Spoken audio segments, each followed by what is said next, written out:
તો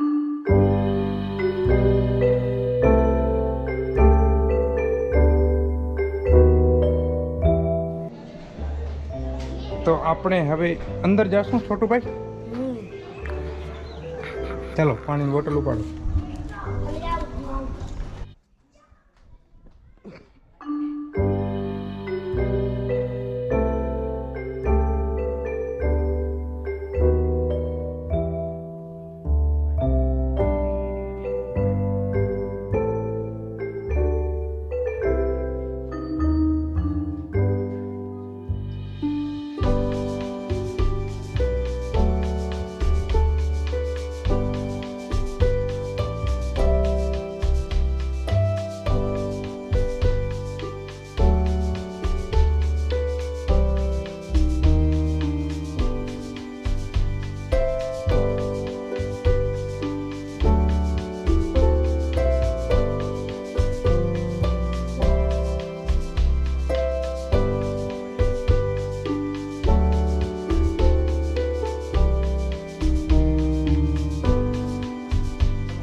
તો આ છે અદ્ભુત સ્થાપત્ય રાણીની વાવ અને ખૂબ સરસ અહીં ડિઝાઇનિંગ એકથી એક જોવાલાયક આપણને મળે છે. ફોટો પાડવો છે તારે? કાપવો જોઈએ મારે. અને થોડીક ગરમી છે પણ છતાં આજે રવિવાર હોવાથી ટુરિસ્ટ થોડાક બધા અહીં આવ્યા છે અને ખૂબ મોટી જગ્યામાં વાવ બનાવેલી છે. ખરેખર એક અદ્ભુત સ્થાપત્યનું નમૂનો છે. ગુજરાતની અંદર, ભારતની અંદર આવું આપણને જોવા મળે વિશેષ સ્થાપત્ય.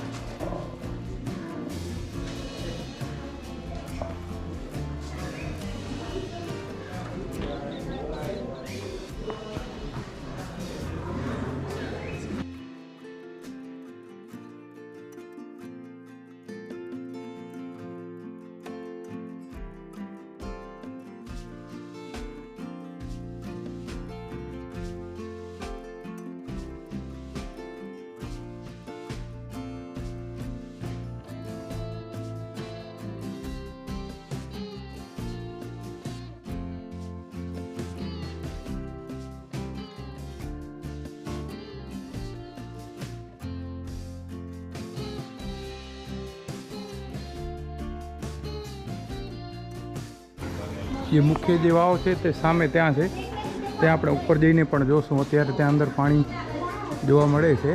વરસાદના સમયમાં વાવમાં ઘણા દૂર સુધી પાણી મળે. અત્યારે ત્યાં જવાનું બંધ રાખેલ છે ટુરિસ્ટો માટે.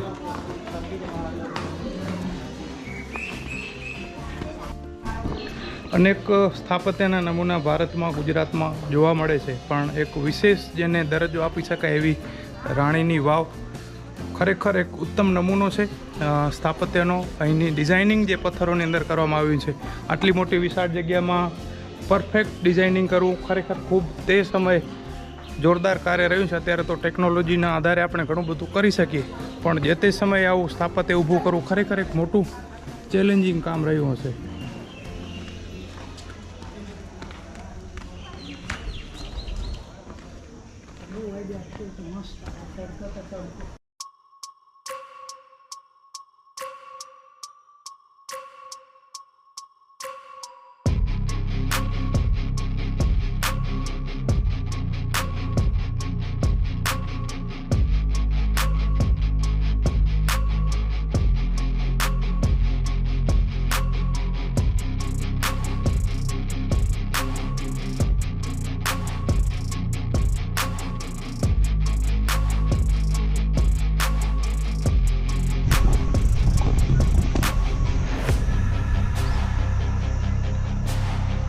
ઉપરથી કંઈક આવો નજારો, વ્યૂ આપણને જોવા મળે છે.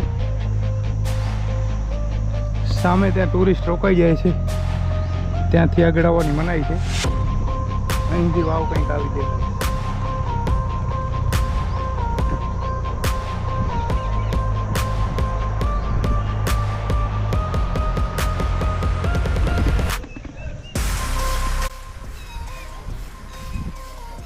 આ પુલિયા જેવું બનેલું છે ઉપરથી, અને 3 છે આવા. આના અંદરથી પાણી આવતું હશે. 1, 2 અને આ 3. બહુ મોટી સાઈઝ છે. આના અંદરથી આપણે નીકળી શકીએ આર પાર. અહીંયા પગથિયા અહીંથી પાછું ઉપર જવાય. આના ઉપરથી પણ આપણે જોઈએ શું છે. સહસ્ત્રલિંગ તળાવ કંઈક આ પ્રકારે બનાવેલું છે. હવે આનું મૂળ વિજ્ઞાન તો ખબર નથી. સામેથી ત્યાંથી પાણી આવવાની જગ્યા છે. બે બાજુથી પાણીની આવક છે ચાલુ. અહીંથી આવી શકે ને અહીંથી આવી શકે. જે તે સમય મને લાગે છે આ ઊંડું હશે, ઘણું બધું પાણી સ્ટોરેજ થતું હશે.